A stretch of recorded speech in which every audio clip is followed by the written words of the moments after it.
Hello అండి. అందరికీ happy Bhogi. మనం ముగ్గేసేసరికి మస్తు టైం పడతదని మార్నింగే లేసి ఫస్ట్ ఇంట్లో పనులన్నీ జేసి ముగ్గు వేయడం అయితే స్టార్ట్ జేసినా. ఇక్కడ ఈ వదినమ్మ అయితే ఆవు పాల కోసం పోతుంది. మార్నింగ్ 3, 4 నుంచి ఆవు పేడ కోసం అయితే వెళ్తున్నారంట.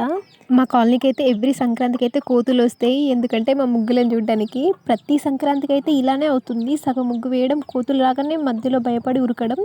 ఇది కూడా ఒక ఆచారంలా వస్తుంది ప్రతి సంవత్సరం నాకు. నేను ముగ్గు కంప్లీట్ చేసే అంతసేపు మా డ్యాడీ అయితే నాతోటే ఉన్నాడు భయపడుతున్నా అని.